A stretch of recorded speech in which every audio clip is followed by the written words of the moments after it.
The sun beat down on the grocery store parking lot, but the air was thick with something colder. Tension. An elderly black woman stood frozen beside her shopping cart, her wrinkled hands gripping the metal handle. Across from her, two uniformed officers closed in, their hands resting on their belts. "Ma'am, step away from the cart." The voice was sharp, commanding. Evelyn Parker turned slowly, her eyes narrowing. She had lived long enough to recognize that tone, not concern, not professionalism, but assumption. "What seems to be the problem, officers?" she asked, her voice steady. Officer Chad Wilkins smirked. "You were seen using a stolen credit card. We need you to come with us." A hush fell over the bystanders. Someone whispered, "That's Miss Parker. She's lived here for years." But the officers weren't listening. The cuffs clicked around Evelyn's frail wrists. Then, in a calm voice, she said 5 words that would change everything. "Let me call my son." Wilkins laughed. "And who's your son?" Evelyn's eyes locked onto his. She dialed a number, lifted the phone to her ear, and when the call connected, her voice was chillingly calm. "Nathan, I need you." The response was instant. The voice on the other end, cold, calculated, dangerous. "Put them on the phone. Before we continue, comment where you're watching from and subscribe for more gripping real-life inspired stories. Because what happens next? You won't believe it." Officer Chad Wilkins' smirk widened as he watched the elderly woman press the phone to her ear. He had seen it before. People bluffing, trying to scare cops into backing down. But this time, something in her calm confidence made him pause. "Put them on the phone," the voice on the other end demanded. The tone wasn't loud, but it carried a quiet authority, a weight that made even Lopez, the younger officer beside him, shift uneasily. Wilkins rolled his eyes, grabbing the phone from Evelyn's hand and putting it to his ear. "Yeah? Who is this?" The response was ice cold.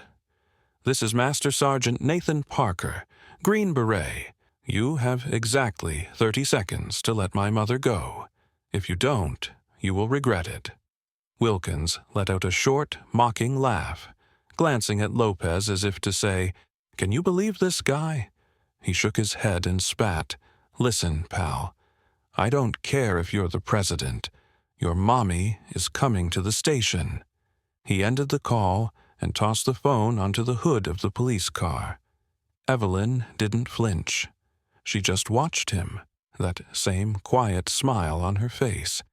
She knew what was coming. The grocery store parking lot had grown eerily silent. A handful of people stood watching, some recording, some whispering in disbelief. They knew Miss Parker. She had been a part of this neighborhood for over 30 years, a retired school teacher, a volunteer at the local library, a mentor to dozens of kids. But none of that mattered to the officers in front of her. Chad Wilkins, a mid-40s cop with a thick build and a history of excessive force complaints, prided himself on never backing down. He had been in plenty of situations like this before, and they all ended the same way. Him in control. Beside him, Officer Ray Lopez wasn't as sure. He was younger, early 30s, Hispanic, and not entirely comfortable with how this was playing out. He had learned long ago not to question Wilkins, but something about this felt wrong. The woman wasn't resisting. She wasn't arguing. She was waiting. And then came the first sign that Wilkins had made a mistake. From a distance, a black SUV pulled into the parking lot, not fast, not aggressive, but deliberate. It rolled to a stop near the scene, and the moment it did, the air shifted. The onlookers, who had been quietly murmuring, stopped talking altogether. Evelyn turned her head slightly, recognizing the vehicle immediately. "Took you long enough," she murmured under her breath. The SUV door opened. A man stepped out. Master Sergeant Nathan Parker. Standing at 6 feet 3 inches, broad-shouldered and built like a soldier who had seen real battles, Nathan exuded a level of authority that didn't need words. He wore dark cargo pants, a fitted military green shirt, and a look that could freeze a battlefield in place. His sharp brown eyes locked onto Wilkins, but his face remained unreadable. Without saying a word, he walked past the startled bystanders and straight toward his handcuffed mother. Lopez instinctively stepped back. Something in Nathan's presence made him uneasy, not in the way criminals made him uneasy, but in the way real power did. Wilkins, however, wasn't impressed. He scoffed. "Oh, so this is the big hero. Thought you'd be taller." Nathan didn't react. He barely even looked at Wilkins. Instead, he reached forward, took his mother's wrist gently, and examined the cuffs digging into her skin. His jaw tightened. Finally, his gaze lifted, locking onto Wilkins with a stare so intense that for the first time that day, the officer felt something crawl up his spine. Discomfort. Nathan's voice was dangerously calm. "You have about 5 seconds to uncuff my mother." Wilkins chuckled, shaking his head. He looked at Lopez, as if waiting for him to laugh too. Lopez didn't. The younger officer wasn't smiling anymore.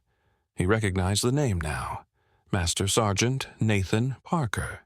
A decorated Green Beret, the kind of man who had seen and done things most people couldn't even imagine.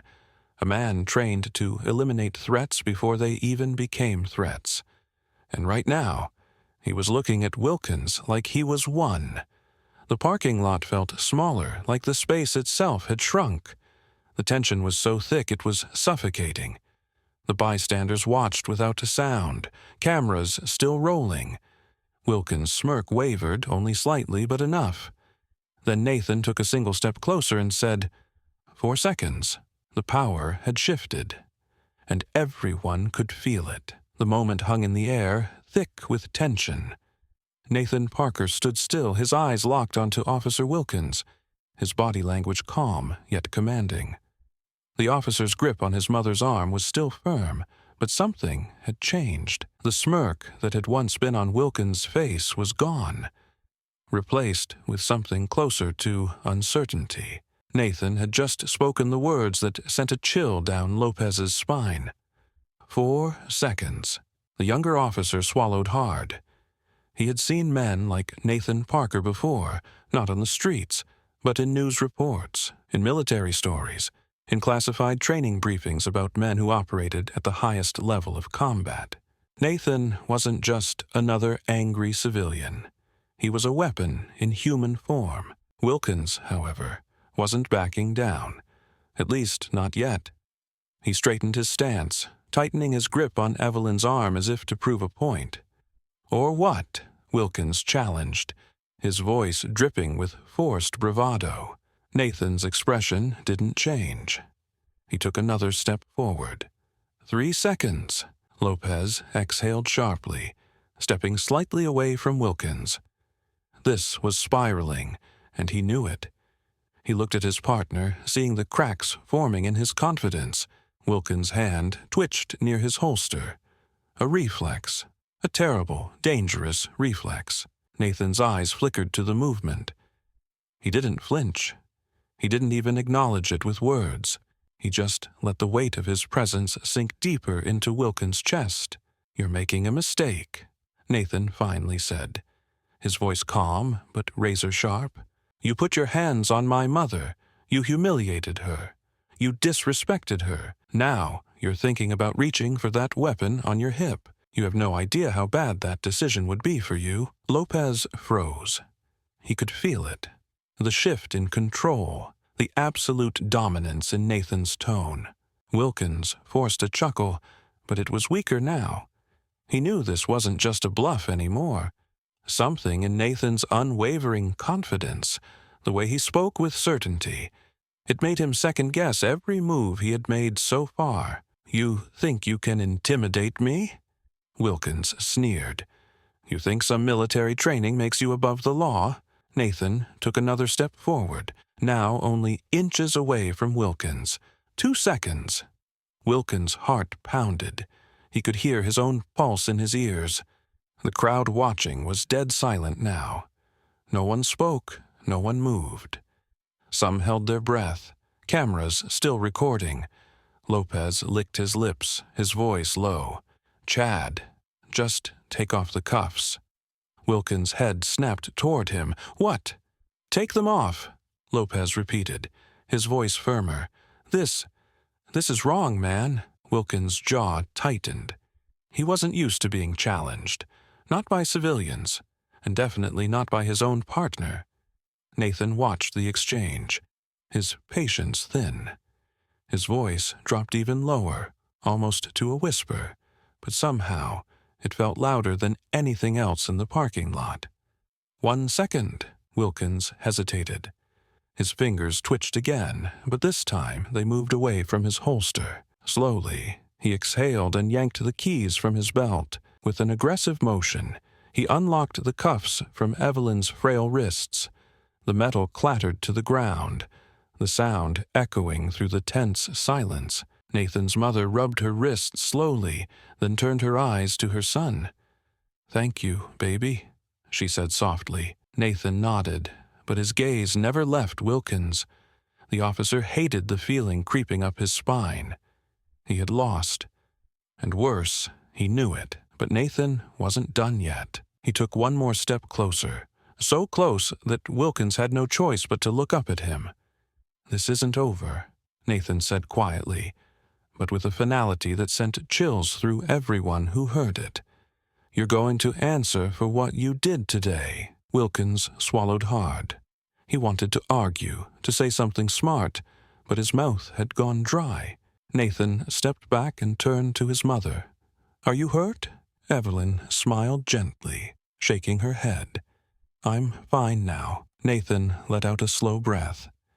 He turned to Lopez, the only officer who had shown a shred of hesitation.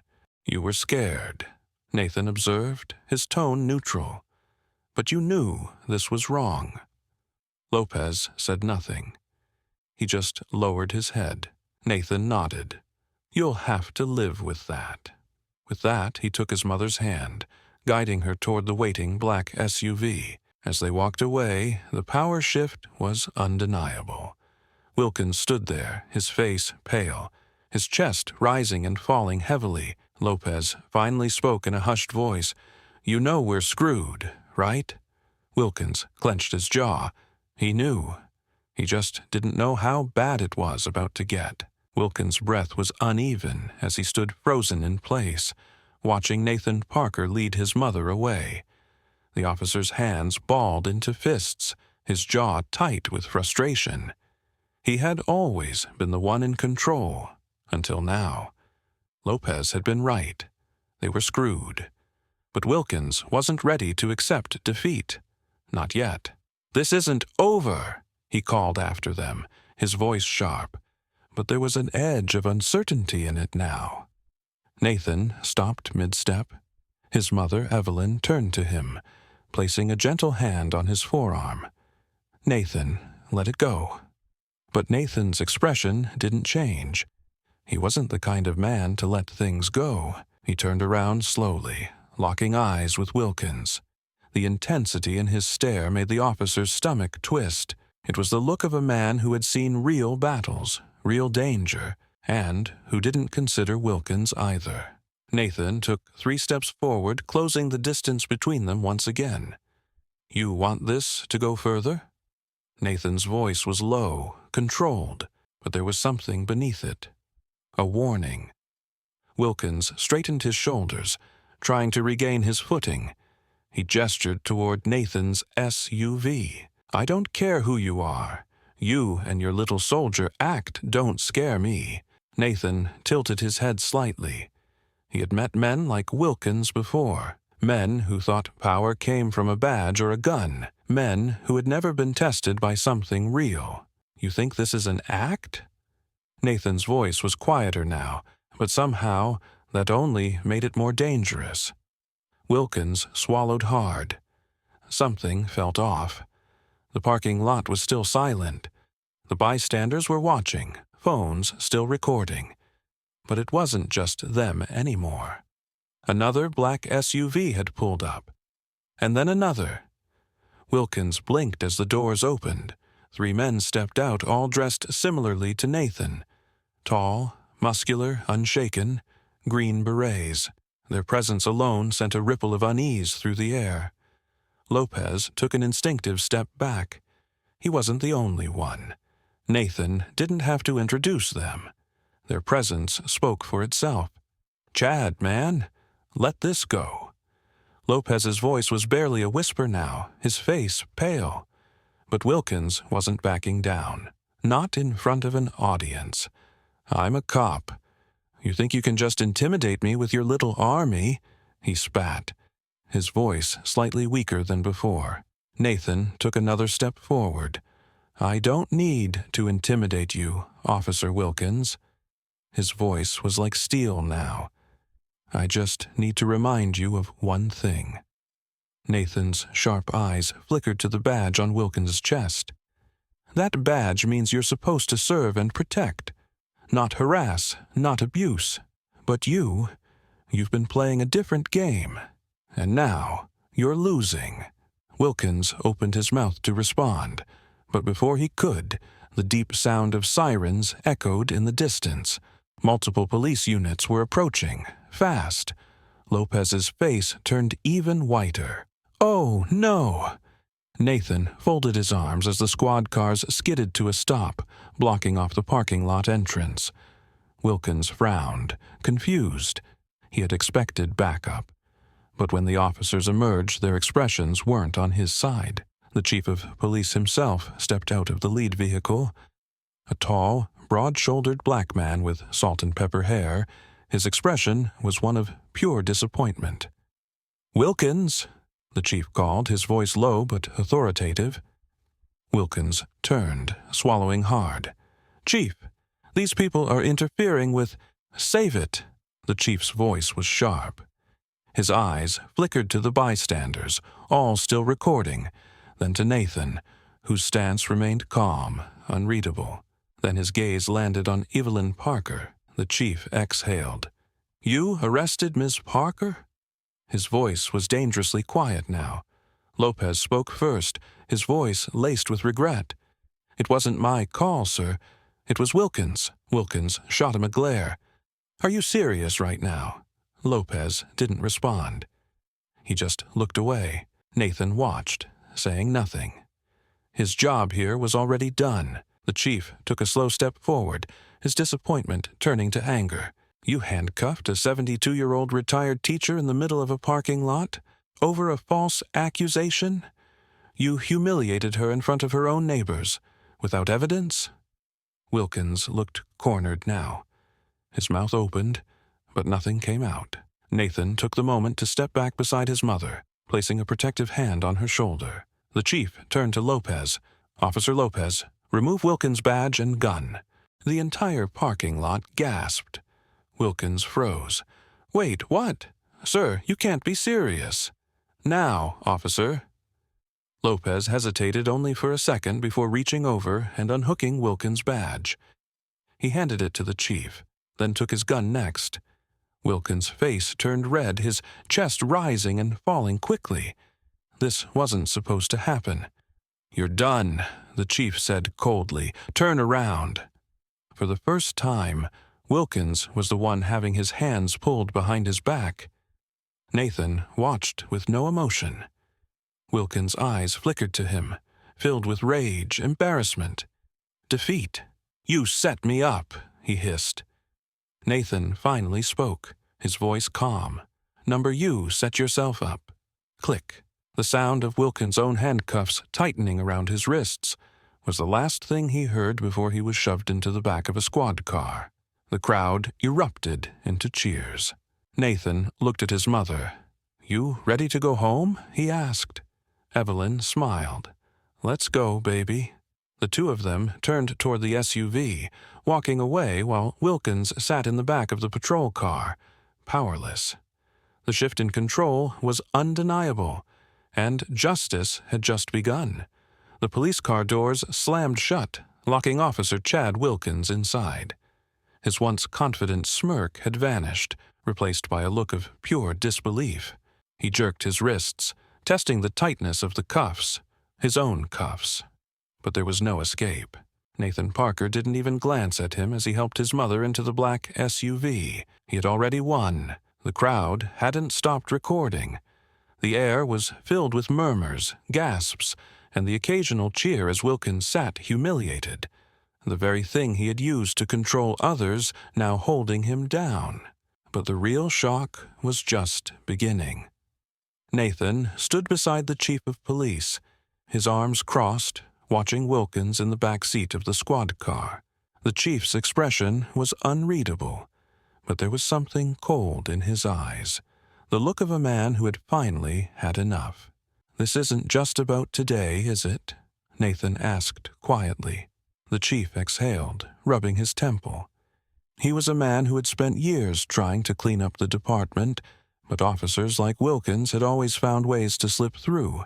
"No, Sergeant Parker, it's not." The chief's voice was low, tired. He looked at Nathan, then at Wilkins, and shook his head. "This was coming for a long time." Nathan nodded slowly. And then the real revelation came. The chief pulled a manila folder from under his arm and held it out. "You'll want to see this." Nathan took the folder and opened it. Inside were printed complaints, pages and pages of them. Wilkins' name appeared at the top of multiple reports. Excessive forced racial profiling, abuse of power, intimidation of witnesses. Nathan's jaw tightened. This wasn't just about his mother. This man had been hurting people for years. The chief sighed, crossing his arms. "We've been trying to nail him for months, but he was careful. Always had an excuse. Always had enough support from the right people to dodge real consequences." Nathan flipped through the pages, seeing dozens of names. Innocent people. People Wilkins had treated just like his mother. "And now?" Nathan asked. The chief's eyes darkened. "Now, thanks to today, we finally have enough." Nathan closed the folder. He turned and looked at Wilkins, who was still in the squad car, his face pressed against the glass, his rage barely contained. For the first time, he wasn't in control. And Nathan knew exactly what that felt like for a man like him. "What happens next?" Nathan asked. The chief didn't hesitate. "He's finished. The department is opening an official internal investigation. With his history and today's footage, he won't just lose his badge. He'll face criminal charges. Lawsuits are already lining up." Nathan exhaled through his nose. He wasn't a man who celebrated revenge. But this was justice. And then the second revelation hit. Officer Ray Lopez stepped forward. He had been quiet for too long, standing in the background, his hands clenched into fists at his sides. But now, his conscience spoke louder than his fear. "I want to make a statement." The chief turned, raising an eyebrow. "What kind of statement?" Lopez inhaled deeply, then looked at Nathan. "A full confession, about Wilkins, about everything." The air shifted again. "I knew what was happening was wrong," Lopez admitted. His voice was stronger now, more certain. "I let it happen because I was afraid of speaking out, but I can't live with that anymore." Nathan didn't say anything. He just let Lopez keep talking. "He taught us to profile," Lopez continued, his voice wavering slightly. "Told us who to pull over, who to search." He laughed about it. "I didn't always agree, but I didn't stop it. I should have." The chief nodded, his expression unreadable. "Then you'll testify?" Lopez took a slow breath. And then he nodded. "Yes, sir. I'll testify." Nathan finally spoke. His voice was low, measured. "Then maybe it's not too late for you after all." Lopez looked down, ashamed, but also relieved. Justice wasn't just coming for Wilkins. It was coming for the entire system that had allowed him to exist. Nathan turned back to his mother, who was watching everything unfold with quiet wisdom. "It's done, Mama," he said softly. She smiled and reached up, gently patting his cheek like she had when he was a boy. "No, baby," she murmured. "It's just getting started." And she was right. Because this was more than just one officer getting arrested. This was the beginning of real change. Evelyn Parker's soft words lingered in the air. "No, baby, it's just getting started." Nathan Parker stood beside his mother, the chief of police next to him, and a growing crowd of onlookers who had just witnessed something no one thought possible, a corrupt officer being held accountable. But this wasn't the end. This was just the beginning. The squad car carrying Officer Wilkins slowly pulled away, his furious expression barely visible behind the tinted windows. His career was over. His legacy, if he ever had one, was in ruins. And with Lopez agreeing to testify, there was no way out. Nathan turned to the chief. "What happens next?" The chief let out a heavy breath, his shoulders rising and falling as he looked around. "The department is conducting a full-scale review. Wilkins was just one symptom of a larger disease, and if today proved anything, it's that people like him can't hide behind a badge anymore." Nathan nodded slowly. "And what about Lopez?" The younger officer still stood nearby, his hands clenched at his sides. He had taken a step toward accountability, but his face still held regret, guilt. The chief studied him before answering. "He'll face disciplinary action, but cooperating with the investigation means he has a chance to make things right." Nathan's gaze locked onto Lopez. "You let this happen."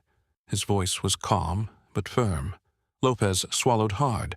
"I know. You had chances to stop him." Lopez's face tightened. "I know." His voice was barely above a whisper now. Nathan exhaled. He had seen men break under pressure on the battlefield, but this was different. This was a man realizing in real time the damage he had done. "So, what are you going to do about it?" Nathan asked, his tone sharp. Lopez lifted his head, something shifting in his expression. "I'll testify. I'll tell the truth. And I'll turn in my badge." The chief raised an eyebrow. "You're sure about that?" Lopez nodded slowly. "I signed up to protect people. I lost sight of that. If I want to fix this, I need to start by taking responsibility." Nathan studied him for a moment, then gave a slow nod of approval. "Good. Then maybe this system has a chance after all." The tension slowly lifted, but the impact of what had just happened would never be forgotten. As the last police vehicles pulled away, a quiet moment settled over the parking lot. The crowd began to disperse, people murmuring to each other about what they had just witnessed. Nathan turned back to his mother. "Are you okay?" Evelyn smiled softly, placing a hand on his cheek like she had when he was a boy. "I am now." Nathan sighed, the adrenaline finally leaving his body. They had won today, but the fight was far from over. The news spread fast. Wilkins' arrest was headline news exposing not just his crimes, but the pattern of abuse within the department. Several other officers were placed under investigation, and a new wave of police reform discussions began sweeping through the community. Evelyn Parker became a symbol of resilience. Interviews with her went viral, her story sparking nationwide conversations about racial profiling, abuse of power, and police accountability. But for Evelyn, life slowly returned to normal. She still went to the grocery store, still volunteered at the library, still mentored young kids in the neighborhood. But now, when she walked down the street, people didn't just see her as Ms. Parker, the retired school teacher. They saw strength. Nathan, however, knew this wasn't over. Sitting in his mother's living room, Nathan scrolled through his phone, reading the latest reports. Wilkins had officially been charged with misconduct, abuse of power, and falsifying reports. More victims had come forward. people who had been too afraid to speak out before. Nathan's fingers hovered over his screen. He could end this chapter here, let justice take its course. But that wasn't who he was. Instead, he made a call. "Colonel, it's Parker." The voice on the other end was sharp, professional. "Sergeant Parker, what can I do for you?" Nathan's jaw clenched. "I want in." A pause. "In? You just got out. I thought you were taking time off." Nathan leaned forward, his elbows resting on his knees. "Things need to change. And if I sit back and let it happen without taking action, I'm no better than the people who stood by while my mother was in handcuffs." Another pause. Then a chuckle. "Still the same Parker. All right, let's talk." Nathan ended the call, exhaling slowly. The fight wasn't over. Not even close. And if there was one thing he knew how to do, it was fight. Nathan Parker ended the call and leaned back in his chair, his mind racing with everything that had happened. His mother was safe. Justice had been served. But deep down, he knew this was just the beginning. Across the room, Evelyn Parker sat in her favorite chair, a warm cup of tea in her hands. She watched her son with the same knowing look she had always given him, the same look of quiet wisdom that had guided him since childhood. "You're not done, are you?" she asked, softly. Nathan let out a small chuckle, shaking his head. "Not even close." Evelyn took a sip of her tea and smiled. "Then go do what you do best." Nathan nodded. He had fought wars overseas, but now the battle was at home. And he wasn't going to sit on the sidelines. The story of Evelyn Parker had gone viral, but it wasn't just about her anymore. It was about something bigger. It was about justice, accountability, and making sure no one else went through what she did. And Nathan? He was ready to make sure of that. This isn't just a story, it's reality for too many people. What would you have done if you were in Nathan's shoes? Do you think Wilkins got what he deserved? Let us know in the comments.